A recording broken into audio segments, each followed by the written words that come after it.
Я на самом деле все в шоке, ребята. Это тоже от сосны. Это почка, я так понимаю. Она вообще сладкая, прям четкая. Я в шоке. Прям сладкая. Офигеть.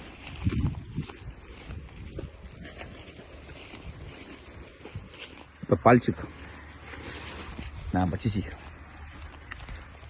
Оказывается, столько вкусняшек растет на сосне. Я не знал. Витаминка сосновая. Не для варенья точно. Видон он такой вот у меня. Крутой. Посадил ромашки. Скоро будут трясти. Нарвал, продал. Молодец.